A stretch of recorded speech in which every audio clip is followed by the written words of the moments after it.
Mbote, Bani Balandi, dernier virage de votre émission. Et bien, c'est vraiment un plaisir de retrouver encore ensemble la studio Nabino. Bon, mais c'est un dernier virage. Studio Oyo, tu as embarqué là, tu as mis la bino, bande, on a biso. Pour la lobby la maramboka, lobby la maramnyoso, parce que vous avez plateau Oyo, tu parles un peu d'Agnoso. Et bien, les lots, c'est vraiment avec un plaisir de recevoir dans le plateau Oyo, Pacho Panda. Pacho Panda, bon d'abord, Badoazo Molayo. On dirait des Kinshasa commis, Kalamingité, bon dans la Badoazo là, Pacho Panda. Téléspectateurs, Nyons, Mbote, Européens, Bruxellois, Bruxelloises. Bino Nyons, Mbote.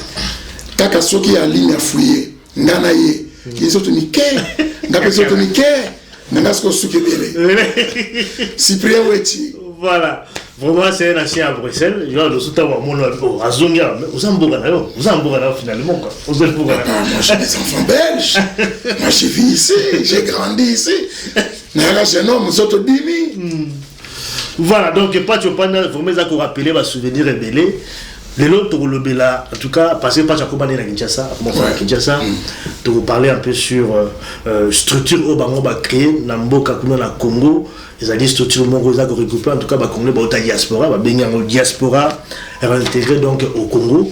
Qu'on parle un peu sur structure wana, comment est-ce que bazali organiser, ba difficulté na bango ezali nini et puis na kati to mena pe ofuyer parce que boyebi ba difficulté au bango na biso ba Congolais par la diaspora au ba kuta na Congo na Kinshasa et puis na Congo sur place ezala bango na biso ba Congolais au bazala na Congo ba dingaka un tout petit peu moi ko comment dirais-je ko pousse ba Congolais diaspora moi musika. C'est comme si bah mon la réalité sur besoin na Congo bobo to na place na bango. Je vois qu'il y a quand même un conflit moko ezalaka entre ba Congolais diaspora na ba Congolais oyo bazali na mboka ou ba vivre na mboka. Il y a vraiment un conflit na niveau politique, na ba niveau nyonso. Je vois que pas tu peux aller mieux placé pour parler un peu sur ça, sur structure, on a pu difficulté au bango, bazali kokuta nango, to kota en tout cas na détail nyonso par rapport nango pour la développer bazunga Congo. Est-ce que c'est vraiment le moment opportun à Bazunga Congo? Est-ce que Pacho Panda azali mieux placé, il y a qu'à expliquer en tout cas biso na kati émission na biso lo. Na kati émission na biso lo to parler un peu sur la ville de Kinshasa, boyebi la ville de Kinshasa ezali capitale ya RDC. Ma problème ezali ebeli, ma problème insalubrité, ma problème donc il y a ba kuluna, il y a une sécurité. Eh bien, le gouverneur de la ville de Kinshasa a dit pointer des doigts pour la situation pour gérer la situation. Je crois que Azali vraiment décrié et puis bon voilà, de gauche à droite, pour le Bela. Pas de plan dans la Kinshasa, pas de plan de député dans la Kinshasa. À qu'on parle un peu sur ces problèmes où il y a ville, il y a Kinshasa, l'autre comme un système à bomber, na kin. Kin il a toujours un terme. Donc comprendre on a quand il y a émission d'ambition à l'élo. Avec l'émission d'ambition à l'élo, moi mon politique, mais politique tu parler un peu sur tout le domaine où il y a finance. Puisque boyebi ba politicien Congo bazali caractérisé par on va détournement n'est pas ba dernier public boyebi qui mouyibi la tête en boka na biso qui mouyibi la autorité en boka na biso mais il y a une structure où il existe depuis longtemps mais depuis également des années il fonctionnera bien IGF je vais tout parler sur ça inspection générale donc des finances à la tête boyebi l'inspecteur Jules Alingete de l'Oyo azako lalisa ba politicien pour guider.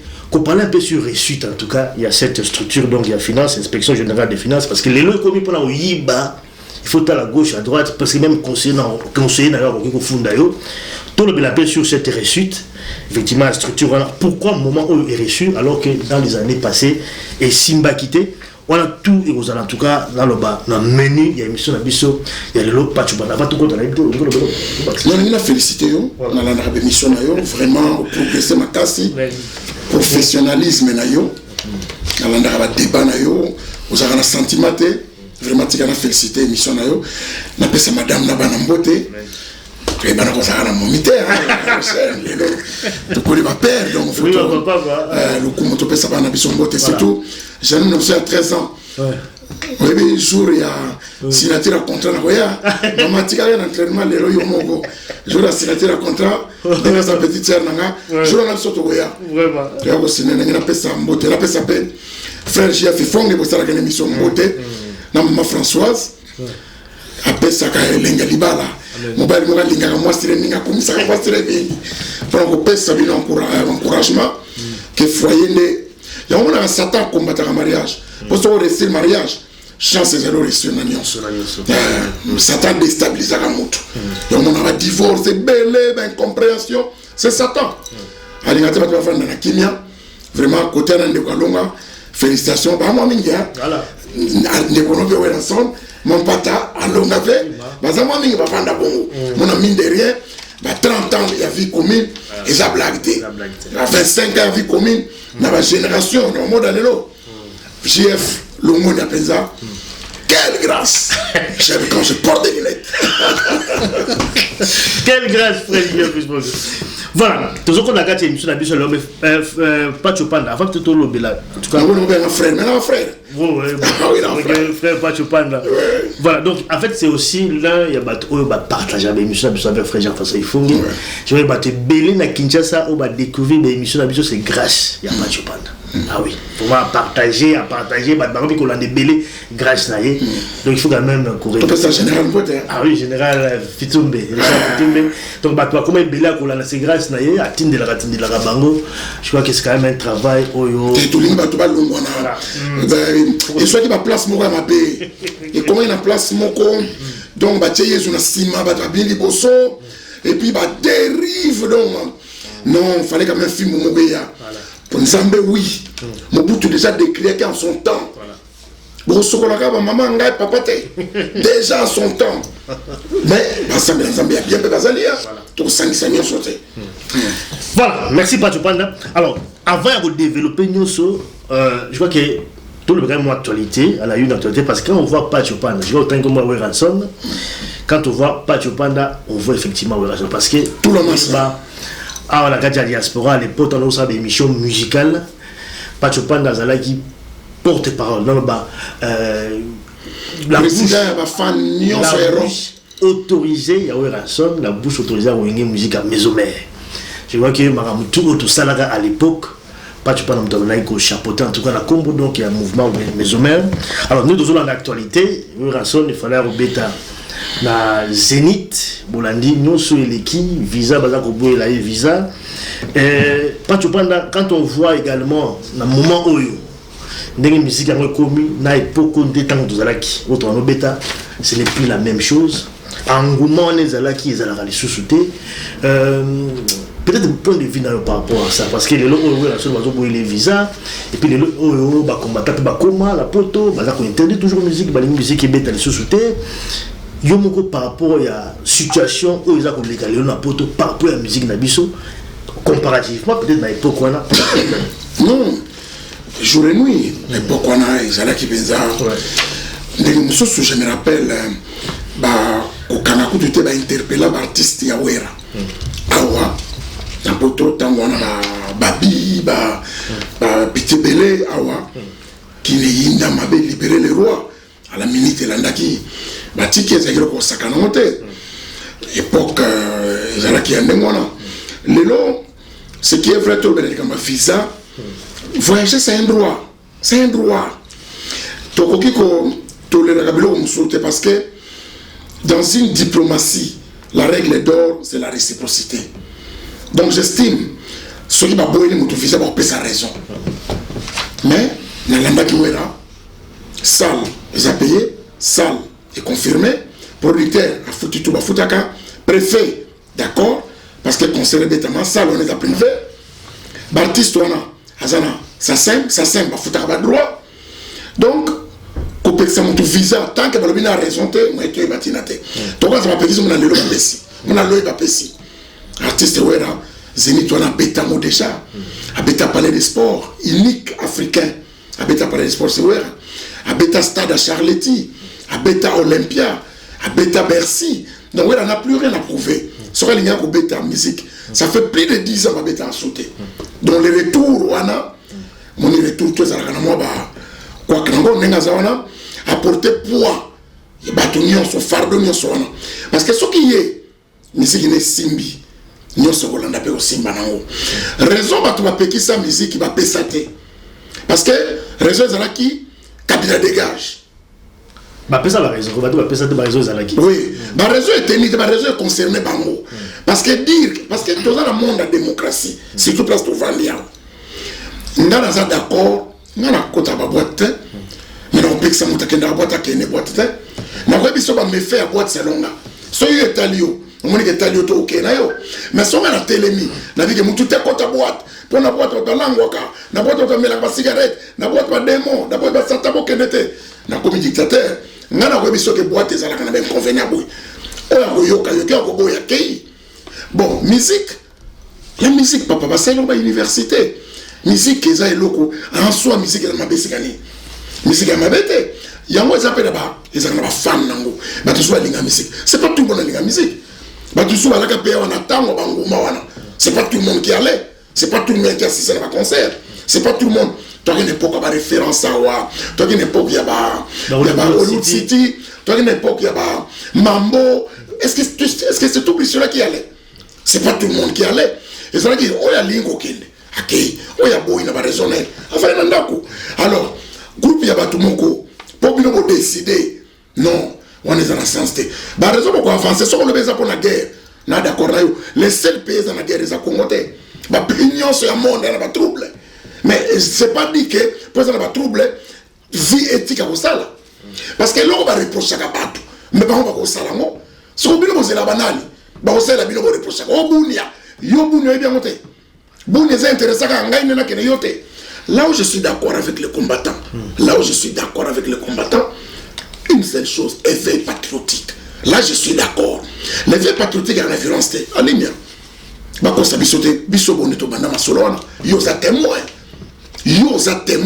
Les amis de Witcher témoins sont au l'image. Dans 2000 ans, l'an 2000, Tokanga chaussée d'Ixelles, chaussée de Wavre. Tant aux guerres, il y a des armées étrangères et vous n'avez pas qui s'engagent. N'aille pas dans les cas à toutes les jeunes européennes. Pour nous là, hypocrisie à ma Belge en son temps. Vous condamnez le génocide, nous les condamnons aussi. Mais ce qui se passe chez nous, bah dommage qu'on que les deux armées étrangères viennent se battre chez nous. Pourquoi vous ne condamnez pas? Le lendemain ici là, tout le monde tout ça mouvement à Congo. C'était pour préserver les intérêts. Il y a Congo. Les Oyo, Congo est victime. Bolanda ba mindelo ba bombarder ba kashaka ba moté, ba kashaka ba France. Congo est victime de la richesse na Congo, c'est les autres qui décident. Ba toi décider à Kabaza on est Union européenne et ça na Bruxelles on a Sima. Moi j'aurais voulu que ba combattants on a lobby d'une part na comprendre ba revendication na bango, tant que dans l'Union européenne. Pourquoi ba pays Oyo, et ça limitrophes na biso bazana ba minéraux au biso to anangote o bango ba anangote biso to anango ba comme exportateur na monde ngeni. Mais qui achète ces minéraux? C'est pas des Congolais, c'est vous qui achetez ces minéraux. Les multinationales, et c'est la banane, et c'est la bino, c'est l'hypocrisie. Alors, quand je disais d'accord ma combattant, ba reprocher l'artiste ni na sala qui approche na ba tebele entre autres ba cible Congo. To me goso la to créer qui pensa ba reprocher l'artiste aura boanango. Pourquoi vous utilisez un côté et ça le colle à Alpha Blondie dans Mboka Bango par exemple. Voilà. Là je suis d'accord. Mais et ça la barandegeni. Il faut que tout s'agarde. Tout va ensemble. Trobi bino bozana ora. Biso to na matière. Tel obli mo loba. Pour exposer ba ningate on est en Afrique. Pourquoi vous oubliez que nous sommes en Afrique? Vous voyez pas l'histoire à Cameroun ba tumba na mutuka na Zongo. Norbert Zongo comme les Zongo. Journaliste français qui très engagé. Batumbaye na mutuka na kenda biso to en Afrique place au biké za Afrique ce qui tozaki na bomoko bino diaspora bino ba combattant bolobi botam mambezo salema bino te bozana ora bino te ba vona mine portaka bobeta na ba Bercy na ba Zénith tala message au sengi bolobaka ce qui bosali ya moté là na beaucoup na raison mais bino vous proposez bango le côté boni ko condamner maintenant on zolo ba guerre na bunia yo vandi na Bruxelles ozolia ce qu'on a na okendelo na bunia o yo poni akende. Communauté qui est dans le sens de un cercle vicieux de retourner. Voilà un peu la lumière. Moi, on analyse là par rapport à tout en comprenant. Mais il faut comprendre un peu ma mission soupée. Voilà. Mais moi, je vais pas aussi ça garde dossier parce que là, comment sujet n'a sur l'émission parce qu'il y a beaucoup à dire par rapport à l'autre. Mais je vais pas peut-être entrer beaucoup dans la carte parce que dans ce qui est dans le bélango, l'émission mobile. Mais la question est à l'iboué parce que là, tu peux mettre tout dans le cas. Artistes et musiciens, bah, fan dans le Congo. Résident au Congo, bêta dans le Congo, pourquoi nécessairement il faut bailler au bêta dans Poto? pourquoi moi bêta dans Congo parce que est-ce que artiste pour lire à vivre bien voilà à bêta dans la poto parce que so bi ba bêta ba zénith l'auto lobby wana yo na maulu que sur na zénith sur un moment oyo ya covid ba belé pourquoi cet acharnement là ba acharnement pourquoi ba lingi kaka ko bêta ba ko ba bêta en Afrique. Pourquoi? Qu'est-ce qui ne va pas? Mais décision ne fait pas naïe, non et pas à moto. T'as combien pas la moto? Ah ouais, bah Beatles, parce que voilà tout, mais comme on a bêta la poto tout le monde ah la malaki ça, bah pimi visa, bah pimi le visa, mais t'as la manifestation, bah tu vas y manifester parce que tout en France ils ont aussi obligé on peut ça par visa.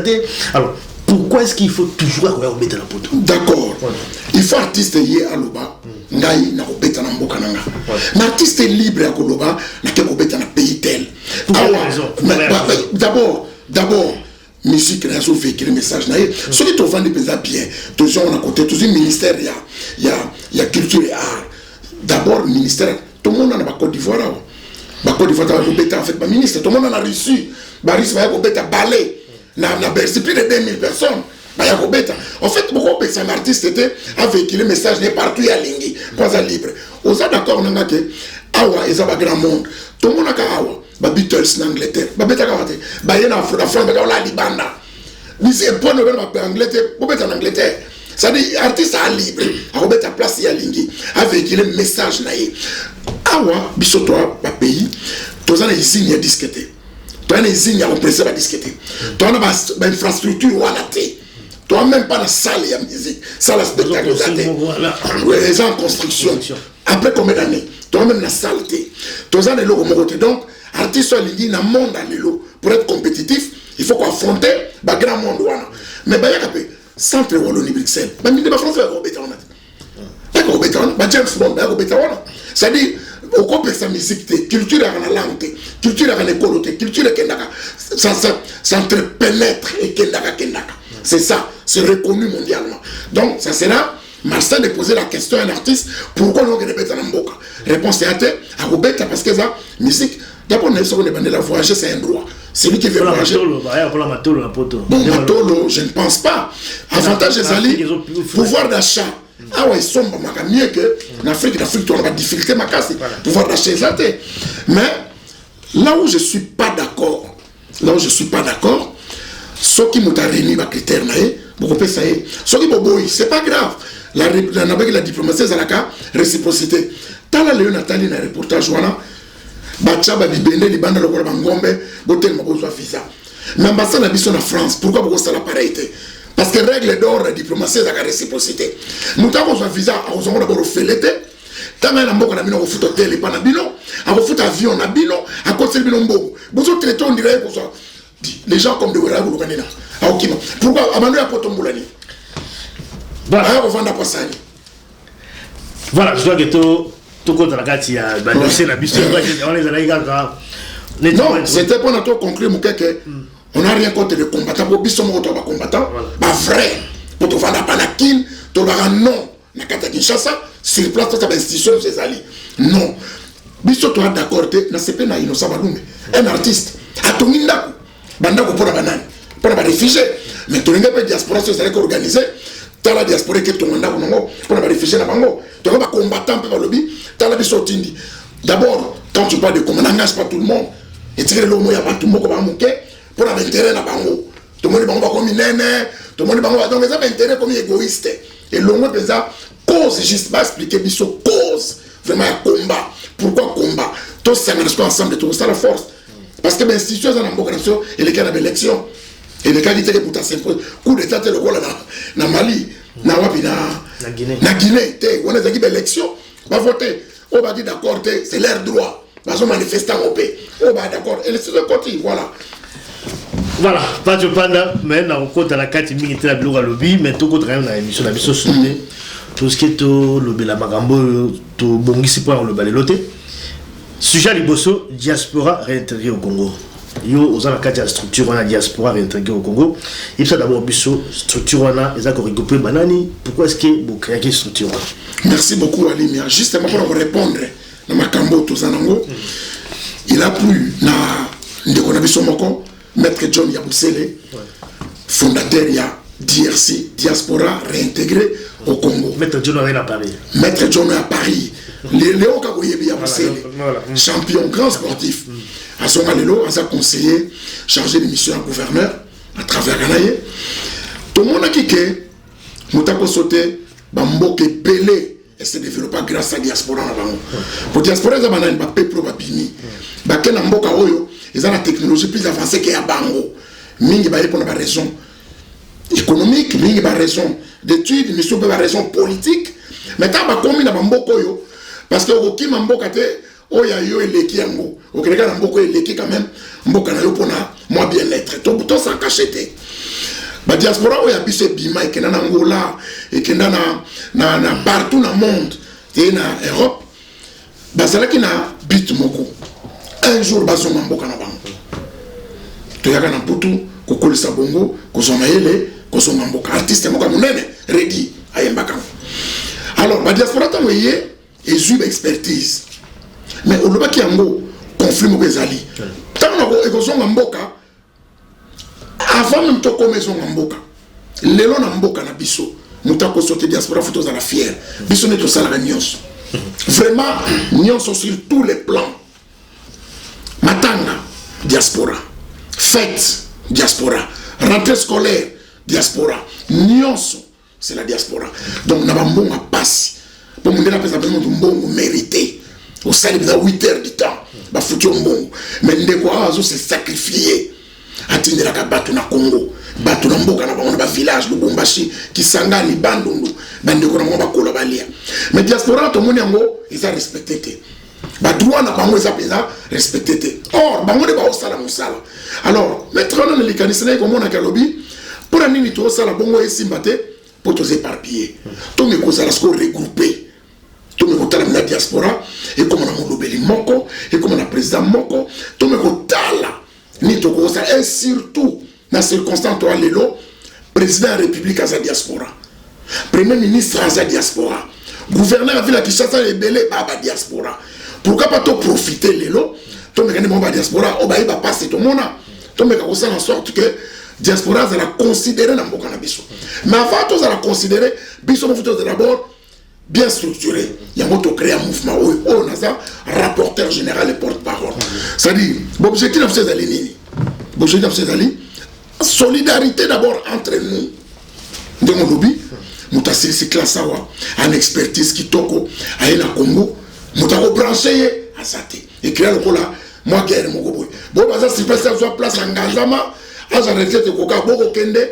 Azomona bolongwana ba poto pam wana ça des côté moi conflit moko mais ça wana circuit moko ya bien parce que mutu on a une expertise asili ça na chambre na agronomie bisoto mécanisation agriculture ils avaient posé problème toi toujours tu viens de importation or mutu on a asili ça na chambre na agronomie akoko salisa et loko et peut ça plus value mutu atangi awa aibi qualité à emballage akoko peut ça pour tout ça produit pour créer plus value transformation à produit agricole awa une expertise makasi koleka bato ba ina mboka pour ça là au monde ba kale bango mutu na projet qui toko pour tambola mboka ba senge kaniaka o songa na l'été vana na projet na yo alors on to créer qui structure ne permettre na bato ba koya wana ba mona que tout ça structuré tout ça na ba voka tout ça na ba tout ça na ba nyonso tranche ba nyonso ba na kati oui ba tebele ba lia ba ya kispoto kala le pango papa Koufi ba botra ba le pango pekenda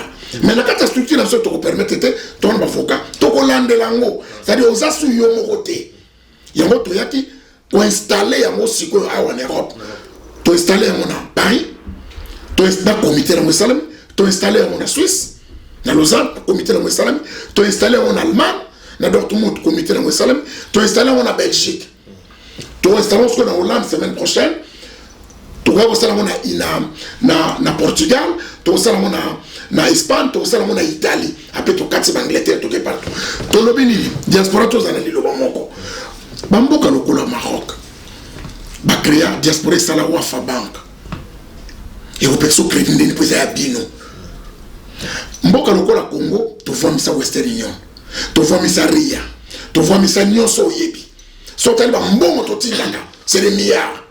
Or, ce qui est la structure na biso moko, diaspora ba la banque na bino moko. Tu retournes dans ton bon mais biso moto à richesse, même minimiser kakako. Na ba diaspora congolaise, Et ça, 1 million. Quand on lance l'opération, $10, 10 euros. $10, 10 euros, on voit qu'il y a un $10, on a aux actionnaires. Mais sont tous aux actionnaires. Bon, on peut pas limiter le nombre d'actionnaires. Mais sont tous aux actionnaires. Montant de coquilles na caution, na fonctionnement de la banque.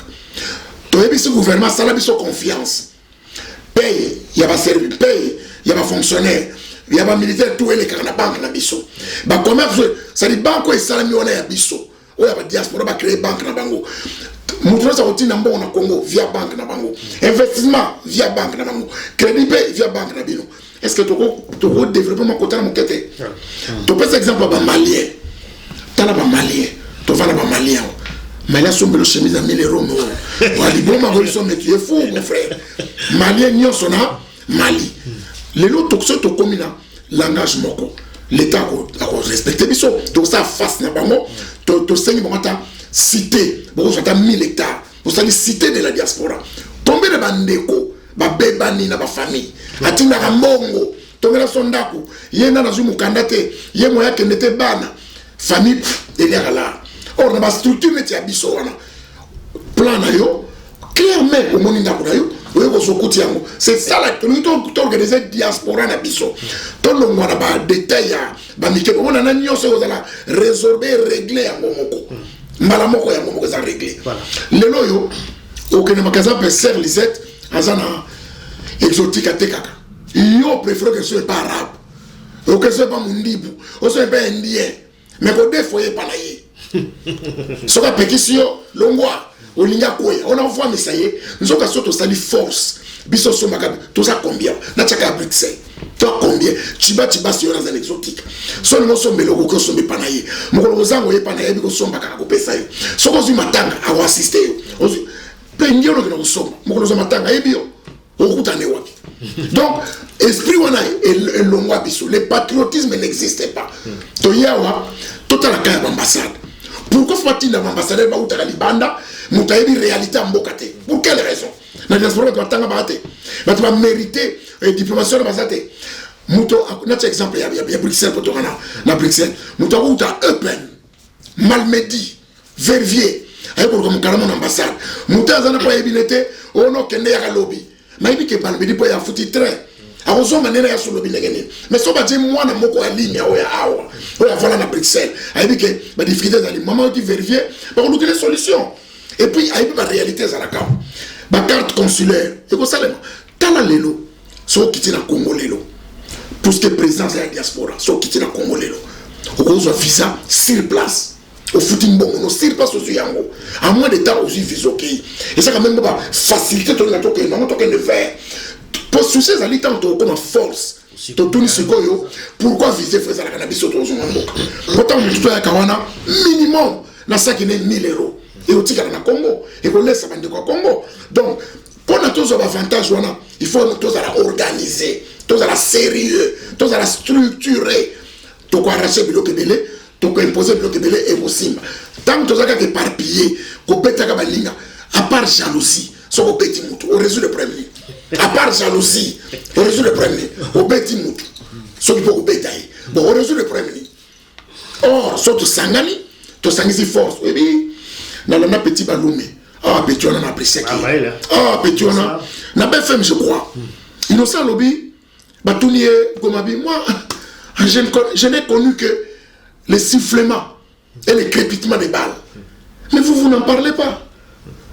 Là, on a pas de combattre à raison. Au moment où la chaîne Mounel BFM a commis ce message. Justement. Non. À quoi ça y est mon kakaté? Soka diaspora. Non. Justement, kaka diaspora wana. Soka yitamizi. Moni bino. Pour bisona bino to yo kana bien. T'as le message toi nango. Bino pas pour les carabas chaîne bolé. So on est l'interview. Comment ça n'a été glisser le gambo kana biso. Pour banamai. Toko pour manana Congo pour rien. C'est Mindelo yo bazawa. Les bons manipuler nyonso kuna. Minduke basalaka. Eza rapport e bota maki. E kabalo tumbisi. Minduke za pe boma bato. Bango aba signer pacte ya non agressivité. Donc guerre au salama soutien en Europe. Pas au via au baleka. Ce qu'on biso to somba minduke na basalaka pour bateka ngwa. Les troubles sont créés par eux-mêmes. Ce qu'on biso occasion to na to comme dans la poto. Place à l'Union européenne. na Suisse, na Genève, place nini ezali. Pona nini to hôtel melaka yango te. Après, tu as vu un artiste, bino artiste, bio Kofi, yo JP, yo Weranson, yo Wazekwa, yo Redi, bino nyos ba grand nyos wana, yo Fali, yo Ferré, yo Héritier, yo Nenatani funa Kenekapo, Petit Fabricas, bino nyos wana, tout ça là. Bino nyos soki bon lekin aux occasions ko Europe, o lekin na chaîne monene, quoi message wana, condamné yango. Omoni omwe bato ba yokani. Mais n'est pas qu'on a bateau, n'est pas que ça la réunion moko, pour permettre d'un côté l'artiste, de l'autre côté biso diaspora, pour qu'on pèse ça bango mot d'ordre de l'autre côté ambola. Mais innocent balou mais bayo kana quitté avec ça c'est papa nana. Sans koyo kana. Likamouté, n'a applaudi innocent. Je l'ai évoqué pourquoi? Parce que je l'ai suivi. Dans la Nawera, ça la marche là-bas combattant à Paris. Parce que la marche contre lui. Marche, où elle a marché ici. Ben image sur le qui aux journée sur mon ango. Intéressé Kakamutu na likambo sana parce que éveil patriotique est malade ngana c'est pas la cause éveil patriotique mais que la cause et où tu vois mindele tout moi si moka le kakavati alors le mon téléphone na rejoindre sur te somba ngote et ça na makila ba congolais na kati makila prix Nobel na biso alors baka mona na gagner na sala wana makila za na téléphone yebisa ka congolais za ni téléphone ya Android comme nena Congolais sur le téléphone. Non, c'est bien comme Congolais on a quatre. Mais moi, c'est le bec à étrangère. À ça, les Congolais, à ça, les Congolais. Donc, ils sont des. Il faut toujours conscience, on a que. Ils ont manipulé, parce que tout le monde, ça la gère, il y a un Yebisana. Yo, on s'attaque na. Sœur na yo, Congolaise. Pour abala na Congo. À ça, la Kakuna, yo s'attaque na. Au bête, yo, l'ongole bilamba. Yebisana velo ni yo gagner na kati. C'est on a pouvoir na kosa. Pesa makasi za bino aboalia. Biso to ça na bino. Parenthèse dans Soukawana. Les amis de vous à l'époque avec yo. To ça la bourse. Bourse d'études. J'ai souscrit ma bourse na combien? Bana bon batanga te pona biso. To bossa na koto. C'est ça le rôle pe ya diaspora. Ya mo moni na DRC. To lobito ya to sangana. DRC donc diaspora réintégré au Congo. Boss qui sont dans ça le col anglais non en anglais ils ont DRC voilà et là c'est que diaspora réintégré au Congo objectif de biso to kozonga mboka so to sanga na kata DRC wana biso nyonso wana o to sali to sanga to sala assemblée générale et aux en Belgique siège à institution to sala assemblée générale to lever option to lobby boye à partir de lelo diaspora a kotinda mbongo na Congo kaka na structure boye à partir de Sikoyo diaspora inga selo na compta au salabo et puis sur le mot ya Congo fédération yozali diaspora yo uti parce diaspora Belgique présent na bino la structure na bino a commis mukanda alobi a commis ya kin que mutute la joie nous avons des poteaux nous allons nous organiser ko soyo na pied d'avion ko faciliter union so projet ya kinango to accompagner yo so que sengi au mon ministre était biso to monisa yo mamba bakania kawane ko meka soute bon mo ko meka za na faire na biso to réveiller ba yebi biso ke ba ko meka pété donc on monite que to comme ça la moi pas on est tout tika na ba bêtise ya les blancs c'est pas leur problème entretuez-vous c'est un noir de moins c'est un noir de moins il faut toujours avoir conscience wana. Effectivement, pas tu prends à l'Obami, toi qui là, mais après que parle les lobby, vous créez une structure là pour la considération, vous allez la considérer dans le Congo. Je vois qu'ils allaient moment la retenir quand même. Oui. Quand tu prends de la considération, et puis de l'autre côté, le lobby, bah maintenant ils allaient à Bisso, école, mais pourquoi est-ce que tu allez la considérer? Voilà. Parce que voilà. Considération, ils allaient rater. Parce que tu es éparpillé. On ne se fait pas respecter. Biso Salamo par rapport à mon famille. D'abord, les rapports de fierté. On a tenu combien? Na Kitsideka et Salomois. Biso essentiel na Kitika, ba mon père na nota monaka, père la timo besala ka moi. Donc tout ça na bolingo. Voilà. Parce que mboka na biso ezaki na passe. Son mboka na biso ezaki bien. Mais to yawa, ezaka pona biso. Tu es content. Bamboka msusu ba ibi le côté. Ou c'est que ma client ezaka ba payer tiers monde. Ba payer passe.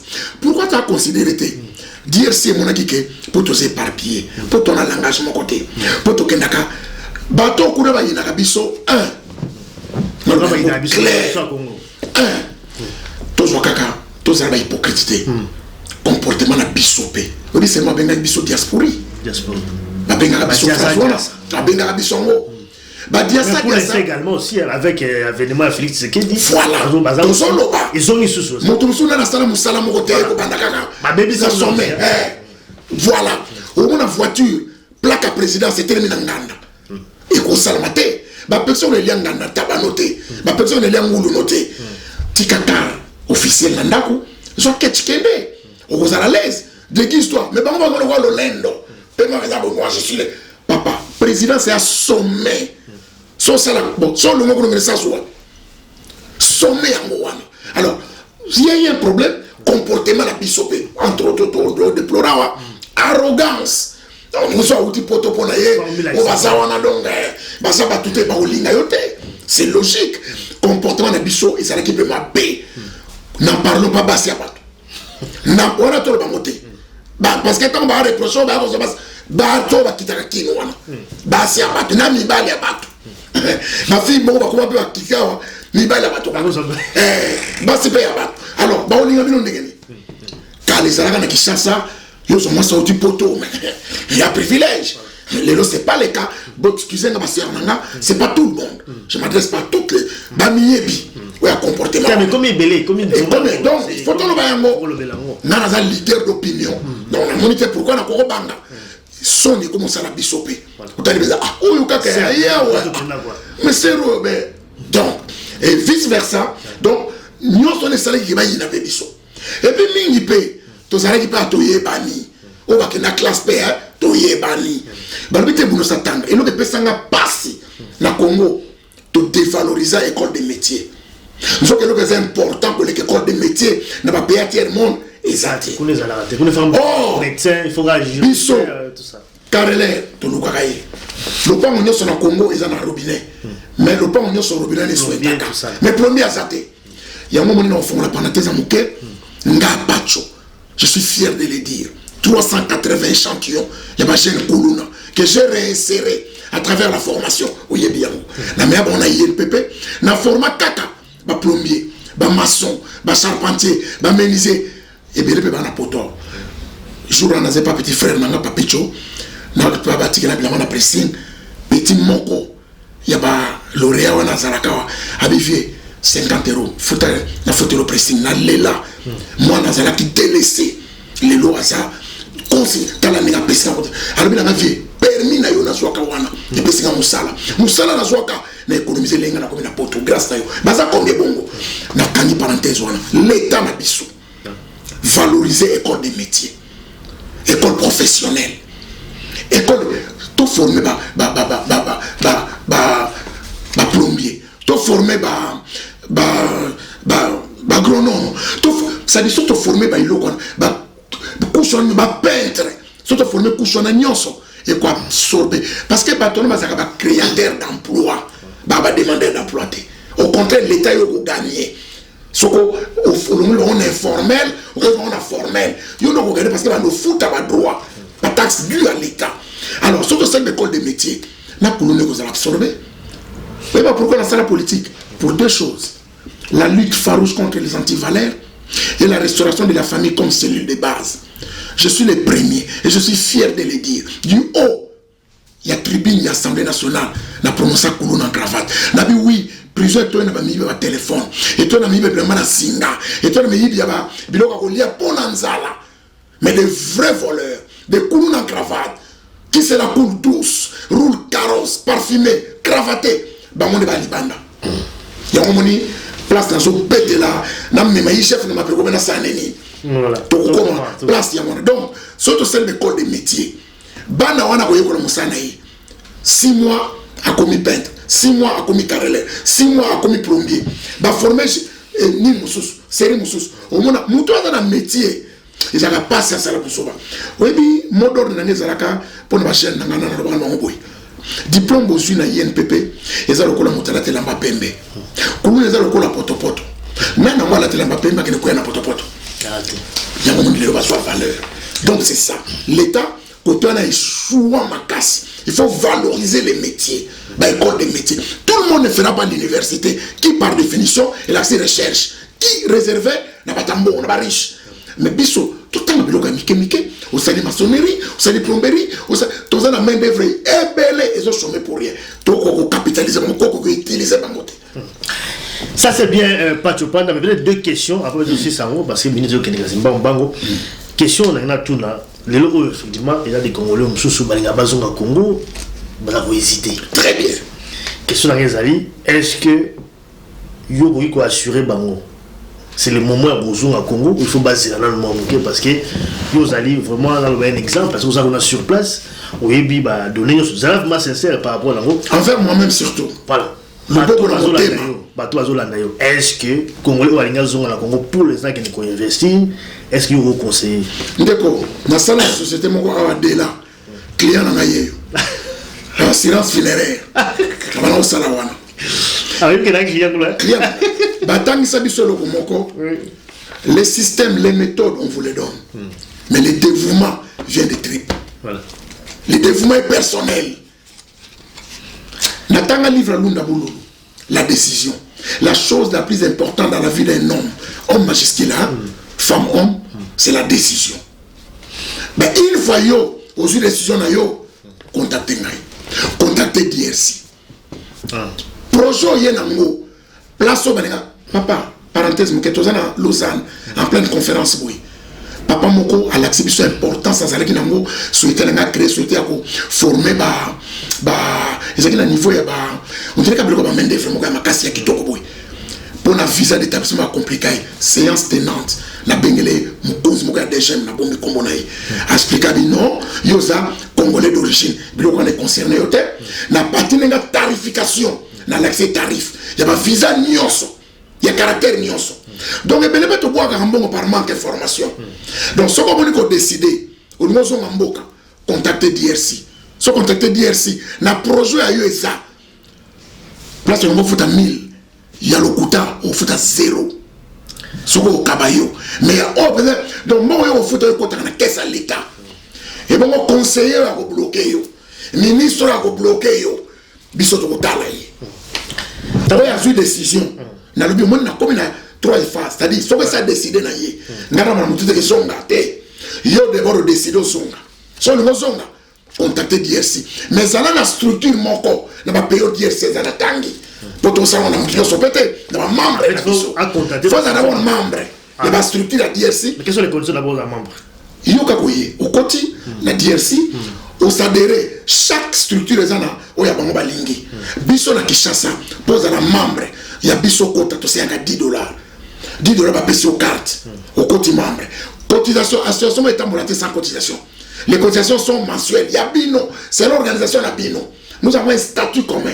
Mais le règlement de l'intérêt diffère par rapport à fonctionnement à chaque pays. Mais ce que, tant que pas bon, là, par rapport à nous, mais pourquoi ma représentation est bande et comme ça, c'est comme si vous avez la même structure, tout ça. Pourquoi c'est mieux que des routes sur place dans le Congo? Parce que des alliés pour la diaspora, par exemple, Congo, parce que ma représentation est bande, objectif dans les alliés. Très bonne question à l'image. Et ça, sur le sujet, réintégrer où? Congo. Nous sans aller à aspiration en Bokanaï. Tant que vous sommes, on le bâton des bandeliers, première réintégration pour ça, première casse. On repère les assoutés, on dit qu'en Bokana, Kala, Basuba 40 ans, Bakindate, 30 ans. Ce que sont zongi. Au habitant, on a 40 ans, on a Kinbali Bosso. Au côté mire, on a un laï, on a un banga, quoi, on conseille. Ce que tout le monde a collé, Tommy Redindi. Dans la réalité, mais là, on a beaucoup de bâtiments, on a balabal. Banzele Bunga. Oui, mais où? C'est-à-dire, il faut, si on coûte la structure, on va s'arrêter déjà facilement, on va la réintégrer facilement. Talent de connaître ça, hôtel na okina moté oza la place où on a parlé de bisous ali ok so que zate hôtel na okina moté ba conseil bien té yo ne to kufana maso on sa comment on sa des mois té on faut hôtel par jour té ça to que le flat moko et la mensuel na prix moko paye bien on go lamba yo moko bande ko ba ko aider voilà de transporter ton master moko ya louer ça car na moins cher et go ça la ah bah tu ça dit to fongo la yo on comprend to fongo la yo alors sikoyo pourquoi to ça ndemwana DSC et ça siège à Kinshasa social et bandi place mécanisée bandi où ils en a Kinshasa mais puisque la diaspora ça les bandes à Mboka dans Bozonga Kanamboka nous comme diaspora na yo sur la diaspora réintégrer donc on prépare en amont Sans la carte fédération, on a carte structure, moi, il y a pays Nabino. Et qu'on l'igno, il y a. Par exemple, l'ingui, neti, animé à Congo, on a problème, ils ont intégré. Mais n'empêche que, soit un siège, Nabiso. Na Kassavubu, na Kassavubu, Victoire, quoi, Victoire, pas John, na siège. Pas mettre John, c'est un restaurant, tout siège à Kawana. Tout ça, il y a France, il y a États-Unis, il y a Angola, il y a Belgique, il y a fait tout ça, tout ça, chaque dimanche. Tout ça, il y a un problème chez Kalonda Koufaki, grand producteur. Chez Kalonda, famille de Séré qui sont là, et bien maison à Poto. Mais tout ça, on a fait ce qu'on peut faire, on a pas cotisation à Bissau. Ou tout ça, on a pas cas spécial. Quand il y a Souka, Olivier Moukoul, un frère, un ami à moi, un frère, Autokoufa. C'est-à-dire que diaspora me sous écoute quoi accompagner quoi. C'est-à-dire tout ça les bottes dans des mois. Tout quoi ma famille parce que ma vérité biso to yeba nango. Na kile qui créer moi bilo kama be ba accepter so facilement té. C'est ko biso so to facile naka intégration. Cela veut dire que et panzanité na chaque mot tout to yakine té quand même para moko. On s'est déjà préparé. So le yakine structure yo zenet ya Belgique. Président na bino boko yeba ba ko leka o yamba bango. Ba ko publier ba lobi que non président na commis pour na kin que non tel membre de la Zoyakin pour la mission par exemple nation mandako par exemple bon mais ka aider tant que ya commissionnaire sur to yebi keba ba oliola keba wop avocat l'accent mikanda to na cadastre vérifier nan kena na quartier est-ce que muka ndako comment na quartier banana quartier kena commune to faciliter yo to faciliter n'importe qui te moto na biso on a la association na biso nous la souhaitons cette association grandiose, on a pas mon aide à Osaganate et le gouvernement va te belé, mais on a structuré fédération par fédération. Pour la ligne, pour la bête mon corps, tous en solidarité d'abord entre biso, pour bisonner, tout comment désolidariser. Tout l'inanakate, tout yokanakate, mais l'avantage c'est nan. Bison trois organes a des avantages. Tout yokanakate, tout boti banao, bana bazotanda, bana baziba nationalité, yokasozo nationalité na mboko, pour tout l'ingamboko. Tous ont pour la facilité. On voyager sans visa, on a un bien, on a un mutuel à bien. Quand c'est un peu de ces abyssaux qu'on a, sur le abyssaux, qu'on a baloué sur une double nationalité, on va défendre. Voilà. Ça c'est bien, je crois qu'il prend le contact, comme nous en Belgique, je vois le contact, ils allaient pour la Belgique. On a dit que pour la Kinshasa aussi, parce que pour la Kinshasa, il y a un abyssaux partout. Il y a un tout ça numéro à contact, il n'y a pas de choix. Na bomba de numéro à Mogona. Voilà, il y a moi. Na bateau, nyonso babengaka et puis na yambanga moko il s'agit vraiment ya malamu diaspora intégré donc au Congo. Je crois que ma détail tout et pesami awa pour la barre peut-être balingi bazo un peu plus d'informations ba benga patcho panda pour amener un peu ko de Israël. Voilà, Israël n'a développé Israël diaspora na yé pourquoi pas biso parce que richesse de le biso tant que tu transformé en moté nous pouvons peser ici pétition il s'allume diaspora mon bimbe que non makamba côté ka ba produit na biso brit bon les acheter faut créer une usine à transformation sur place sans qu'il rien nous pouvons ça dit c'est ça et puis ba développement côté belé na Union européenne bazali na Vatican bazali tout ça partout on est tous se plaindre on peut ça peuple mo le kumu et qu'on tanga comme on pamba pamba pour rien nous dans sa déclaration na ko on va partager mais on est à jalousie président sur tambola na mbongo na yo ya yoni. Voilà, donc rapidement, on va des dossiers à Souka, parce que j'ai une minute qui est Mambangu, ville de Kinshasa, il y a la Kinshasa également, toujours parler sur la gestion de la ville de Kinshasa. Je crois que bateau et même la Kinshasa, les lois, soit à mon Kinshasa, les commis, saleté, Kinshasa, problème de sécurité, Magame Belé, gouverneur de la ville de Kinshasa, Azali, correction, mission a été. Nous en a Kinshasa, quel est peut-être le point de vue par rapport à la ville, parce que ils sont presque invivables, surtout comme la Kinshasa, façon de battre, bandila, bambouteage, mais c'est terrible. Ils ont maboulou, salité, sur place à Kinshasa, pour devenir aux années. Et qu'est-ce qu'il faut faire pour la photo pour la ville? Merci beaucoup, Aline. Photo sur la bien là-bas, tout le monde doit sur la bande. Kinshasa, comme Kinshasa, 400 000 habitants. Tout ce qui est commune urbanisée. Qui a 400 000? C'était 400 000 habitants. Et ça, on a 400 000 habitants. Il y a une structure qui est là. Tout ce qui est Bandal. Banex, c'est la quitté. Tout ce qui est Lemba. Katelanga, c'est la quitté. Tout ce qui est. C'est-à-dire, structure qui est courant. Pour la air alimentaire, tout ça, quand même, Bandal. Oh, Bandal et Banaki. Les lots Bandal, on a Batou. D'abord, on va clôturer en haut. Kabol en haut. place ezaki étage te mati epusani bacuisinière ekoti basplit ekoti courant ekomi moke surcharge esalami wana ba et puis déchet ménager ekomi ebele koleka ndenge efale eza traitement des appels c'est ça justement alors tosali constitution ya biso toopte mode décentralisation tolobi baprovince ekomi autonome baETD ekomi autonome na constitution tokomi il faut retenir à la source il y a 40%. Bapoliticien va changer et comme une rétrocession, tu inventes un mot. Constitution lobby retenu à la source. C'est-à-dire province et produire. Les tochama indo mazalaban c'était naie. Ce qui banze toi na somba mi peut que les 40% tikali. Peut permettre na pour nos province wana projet d'investissement naie, développement naie, l'école banzela salate et le bien na gouvernement central. Avant naia na mona qui va député provinciaux, na conseiller ministre des finances 7 mois impayés. Pour une rétrocession, ils ont guetté. Premier moyen. Qui chasse na biso, qui chasse na bino, qui chasse les alliés, soit République du Congo, soit République du Gabon. Il y a une République du Gabon. Il y a une Estelle qui chasse. Pour qu'ils chassent, on a plus de 15 millions d'habitants. Congo Brazza 6 millions. Brazza c'est pas comme 6 millions, je ne pense pas. Même pas. Vous avez donc, c'est comme une grandeur qui chasse. C'est le budget de c'est des milliards. Donc, on s'entend Obama, au gouverneur. N'a pas connu ça, les lots, au fin de lobby. Donc, il y a un problème en amont qu'on doit régler. Il faut tout zonga, tout respecter la constitution pour retenir à la source. Deuxièmement, le civisme fiscal. L'État aura un bon droit. L'État aura un bon taxe, l'État aura un bon impôt. La TVA, et ça impôt direct, c'est-à-dire impôt indirect. Bisoto somba biloko to futa mbala moko. Ils ont kendi. Pouvoir d'achat ils até. Mutana mbongo te kwa somba. L'État a privé. On a un moment à culture na bien mota ko futa te. Na zo exemple moko oyo ki chasse lelo et ko ça taba milliards. Impôt sur les revenus locatifs IRL et impôt sur les surfaces battues. Afrique du Sud ça il a milliards. Biso d'abord ils a structuré te. Bato bazana ba libanais wana bazawana. Batonga bani bafuta te. Okotida, c'est-à-dire tout il faut te mettre au bon yango et permettre la recette. Tu as recette de continuer de te contrôler. Culture fiscalisée. Nous dans la voiture, son ba vignette jamais. Son ba silence pour la mais à l'IBA bon selenzela, ba bon zanzela na ndengeni. L'État mo paye wana asali caniveau. Caniveau ya sika. Biso bana mike mbule beti to saka na caniveau. Oyebi yango. To kota to kima mbangu. Biso na Petro Congo, au kota banda localité na ozoleka caniveau. Lelo poubelle na yo citoyen et comme caniveau.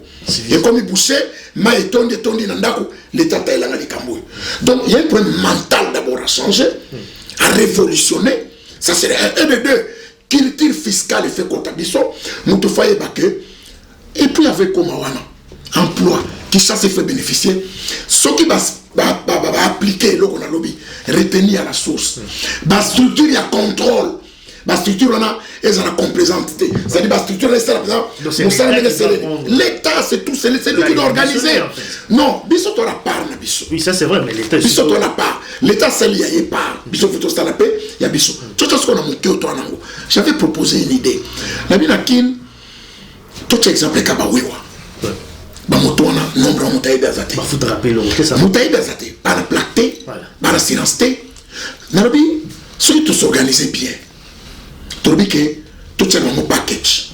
Tu par exemple par mois, mutunyo c'est wewa. Mutunyo c'est mutunyo même un patron parce que baba patron. À ça patron il y a le connaît, allez ça les botan. Na carte on va licencier. Na bata maïle na carte. Alors l'État a mis mon package à $50 par mois. Na carte $50 wana, na paie sur assurance. Na paie sur plaque, na paie sur autorisation à transport na yo. Tiens fois 12, et c'est $600. Surtout dans 1 million de motos. L'État coûte combien? Et bien, bon mot. Mais pourquoi l'État Koumara? Justement. Les animes. Ce qu'on y a, tant que vous organisez un moté, et comme on a des ordres, roulage dans Guindi, dans Zela, pendant qu'on peut faire un roulage 2000, dans l'équipe d'Angaï. C'est-à-dire, des potes sont partagés. Mais comme l'État, il y a une fois sur les devants, moi c'est lui que je condamne. C'est-à-dire, il faut qu'on soit ma cambo dans ma boko. Revenons maintenant à la gestion à Kim. Tant tant que rétrocession il était, tu as une faible capacité de mobilisation à recette, faible par manque d'emploi, manque de misala, tu as moyen. Oh, le peuple a coupé ça. Dépenses l'équipe, dépenses ça a toujours épelé. Dépenses ça a toujours épelé. Recette à Kamouké Kokakate. Il faut structurer. On a respecté ma maman. Pour les mots qu'on fait, mon batolé. Les lots, c'est impossible. Yo, ils sont sur les rangs, ou bien des personnes. Mais ils sont faits, mon bas. Et puis, bon, Tony. Et puis, n'a pas été qu'elle voulait le bien tongo. Ça dit l'État, sa maman. Il faut répartir. Bah, payer les recettes. Et puis, un secteur porteur, un secteur prioritaire. Parce que le Bomabi sont au Congo, ils ont importation. Nous importons même des cure-dents dans un pays où nous avons forêt quasi vierge. Nous importons des poissons, dans beaucoup de mbisa koufi na bopaka. Donc, biso, tu as importé maïs, na coup de chapeau na kanya makasese. Pour moi, maïs c'est bandokota. Donc, ce que tu organises, nous sommes là. Nous sommes là. Bien. Pour l'instant, Villa Kinshasa, ce que ça sincère pour éviter ce que vous avez pour que les lieux comme chantier, on a partout besoin de nettoyer, partout besoin de travailler. Pour les bourgmestres, c'est pas une défense au Sakanate. Les bourgmestres ne comprenaient pas que dans un rôle où on a joué. Je n'appelle ça jouer exemple mon coup. Une avenue propre est égale à un quartier propre. Un quartier propre est égal à une commune propre. Une commune propre est égale à une ville propre. Et une ville propre, c'est un pays propre. C'est-à-dire, décentralisation à Sewana. Tout le monde a assez. Que Balabala Moko, ils ont un chef de deux chefs de rue. Numéro père, numéro impère. Yemoussa Nayer, Abanda numéro 1, ti numéro 100. Moussoubana numéro 2, ti numéro 98. C'est-à-dire, ils ont surveillé au bois qui m'a dit à Ponani, au sein de Ponani. Est-ce qu'on fait. C'est ça. Développer une ville, développer une cité. Les lots, ils vont gouverner pour rien. Il faut des ostalamanakines, il faut. Oui, et comme Kinbopeto, Kinbopeto a concepté la mentalité. Kinbopeto a été souhaité, Kinbopeto a yo. Mais Bopeto est un yo. Papa, au sommet de la mano libanda, n'a pas de nos sommets à Balabala. Ou Kati Pondo, Dongoli Pondo, Biso à Tokonango. Yo, ko bois qu'on a Balabala. Au salim bis no ko sopana balabala au vide toilette non à caniveau public yo ba kimbo peto yo monana au roger kimbo peto papier aujourd'hui a quoi na voiture au boki makasa na balabala au lobi kimbo peto le problème c'est nous qui devons être bon peto so biso ko bo peto qui les allons facile comme bo peto c'est à dire nous devons intégrer que c'est par moi que mboke ko bonga parce que c'est facile d'accuser les autres et toi tu fais quoi c'est par moi que mboka na ko bonga so tu intégrer concept wana tu intégrer don wana au comment on a l'élo, sur lequel il y a l'élo, comment on a, parce qu'on combat par terre, parce qu'on s'en va absolument mouton, tant pis que ce soit, et sur quoi, des embouteils mouquet, qui l'embouteillage où tu wapi, si fils mes athées, moutaza a permis à faire à soi moutoka, moutabi qu'on pousse à ta côté, pour être au salarié, et l'autre côté, et puis, déficit, il y a banzela, l'élo n'a qui noana, pour la première fois n'a qui, tous en la route transcommunale, mobilisation ça la moitié. Il y a des 4 combien de communes. Avec qui coûte 4 combien de communes. Le nom qui est qui chasse à Minda. Tout le monde banda. Tout le monde bisayo. 24 mawilleri. Mine de peli. On trouve que nous c'est bongi. Le nom pesé peli. Le nom pesé Minda. Et peli na Kishasa. Mais la partie belezangi. La partie belezangi makasi. Sur l'aéroport. Où un miroir. Place Minda fallait dans la makasi. C'est le zaté.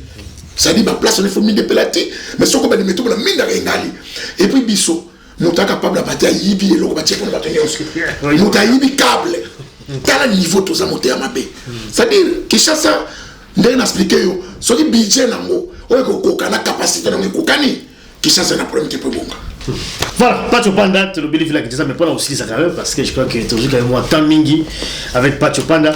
IGF, Inspection Générale donc et à Finance. Je vois que les logos, ceux qui bateau, Bazak, ont parlé sur côté positif. Il y a un mandat président Fachi et Zali IGF. Je crois qu'il y a un tous allés à la une, en tout cas, inspecteur général et à Finance, Jules Alinguete au Pinda Zali, que ça, le travail est assez remarquable parce que les logos, je crois que Koyiba est diminué, mais il y a quand même beaucoup de boulot encore à faire par rapport à ça. Mais quand d'abord, il y a par rapport à IGF, Inspection Générale des Finances, réchute d'Ango, ils allaient dire à quoi? IGF, tout ça dans la Cour des comptes, et ça dans le contrôle, dans le Parlement, et ça la contrôle. Toi, on est chef et ça la contrôle. IGF, batebele bazo attribuer biloko eza yete akanga batute. Voilà.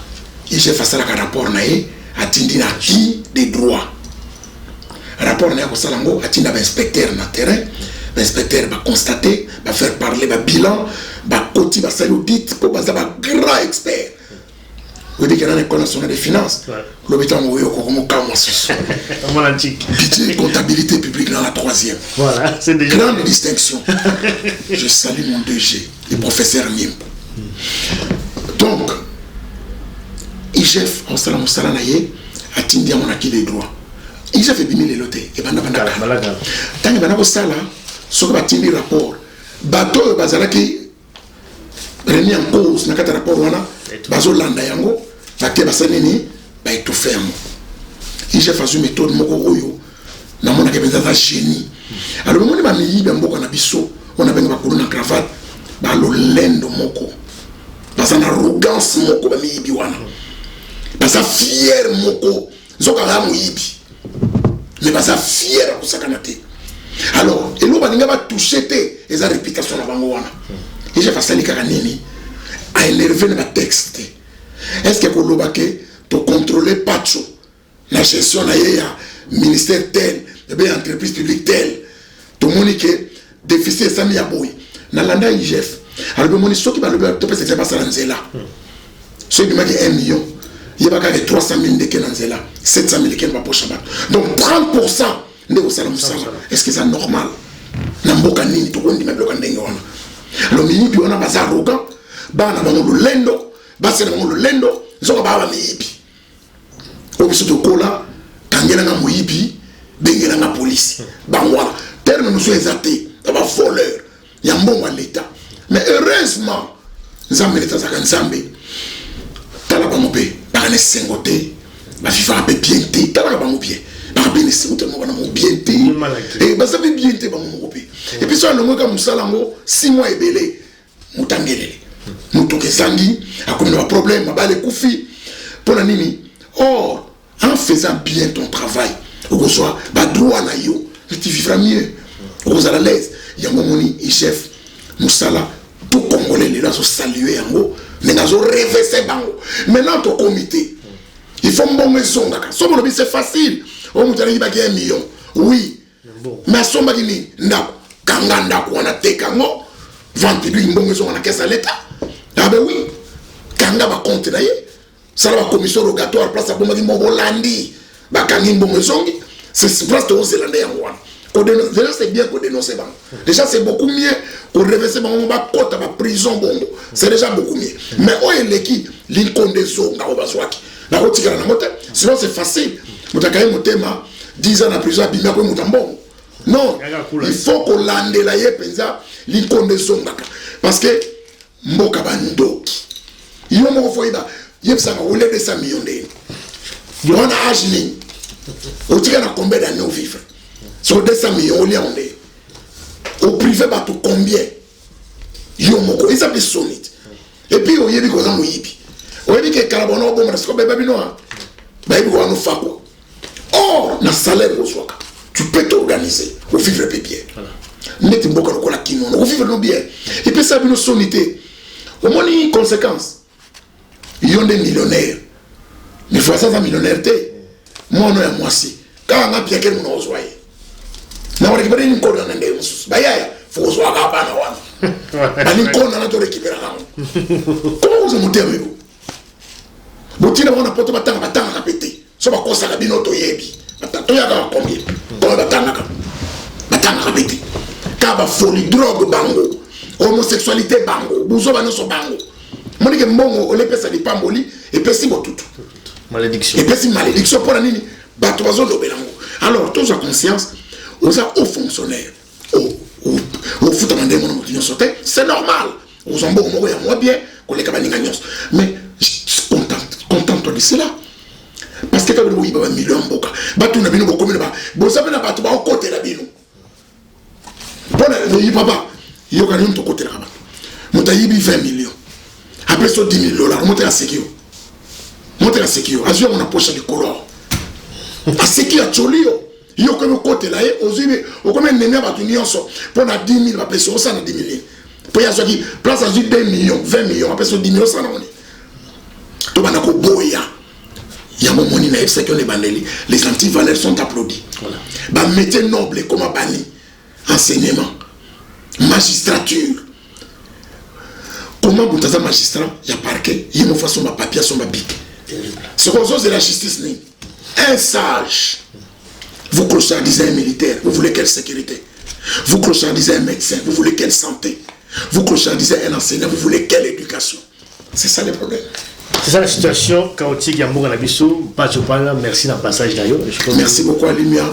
Ça a été vraiment, il fallait qu'on ait un mobimba. Mobimba. Bah, il a vexé à travers. Malobana Limisanga. Nous avons franc parler. Bah, il peut compléter, critiquer positivement. Bon, bah, c'est ma toi améliorer.